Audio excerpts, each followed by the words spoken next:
numpang foto. Aku tadi.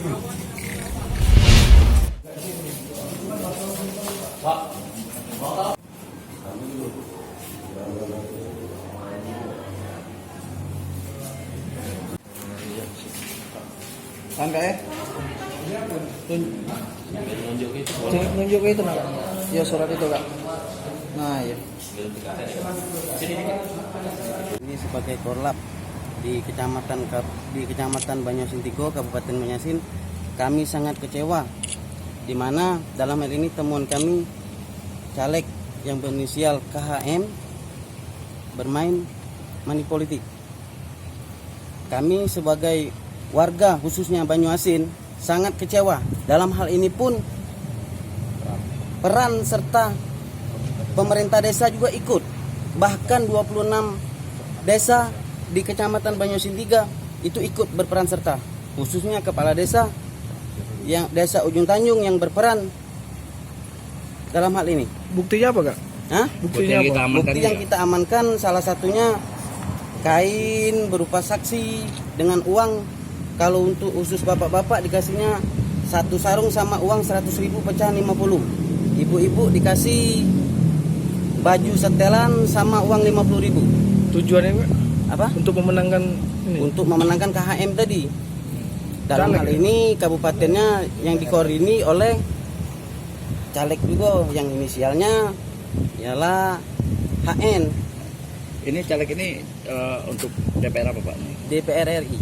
RI. Pak, jadi selanjutnya Kak untuk dari harapan kita dari mana? Harapan kita untuk kedepannya yang jelas harapan kita kepada Panwaslu semoga bisa menindaklanjuti ini lebih tegas lagi.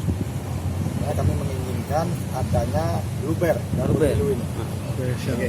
Pak, kita yang diproses ini calegnya apa perangkat desanya cak mana ini Pak? Yang mana? Yang kita laporkan, yang kita laporkan. Calegnya sekaligus perangkat desa dengan kepala desa yang terlibat. 26 desa yang ada di Kecamatan Banyasin 3, Kabupaten Banyasin. 26 desa itu semuanya dikomandoi kepala desa. Sudah dikondisikan dikoordinir oleh kepala desa semua. Sama calegnya juga berarti kita laporkan Pak? Ya. Oke, terima kasih Pak. Dengan siapa kita nih Pak? Dengan Bapak Bahrudin Esa. Sebagai apa Pak? Itu sebagai korlap pencari fakta di lapangan. Oh, itu. Yang terjadi pada tanggal 6 April 2019 kemarin, yaitu salah satu kandidat calon dari Partai Golkar nomor 1 itu telah membuat suatu yaitu gerakan politik dengan money politik uang. Gimana Pak proses laporan tadi gimana Pak di dalam? Untuk sementara laporan sudah diterima, tapi untuk selanjutnya akan diteruskan berdasarkan hasil para barang bukti yang akan dikumpulkan oleh Panwaslu terlebih dahulu. Tadi pas melapor menyerahkan barang bukti apa aja Pak? Berupa yaitu kain dan juga uang. Berapa banyak Pak uangnya Pak? Sebanyak 250.000. Gitu Pak.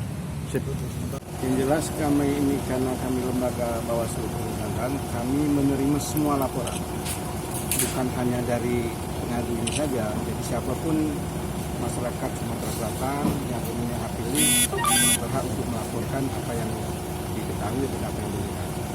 Sehubungan dengan ini semuanya sudah kami terima, sudah kami proses, kami pelajari dulu sesuai dengan undang-undang apakah masih memenuhi unsur untuk baik itu pidana ataupun pidana politik.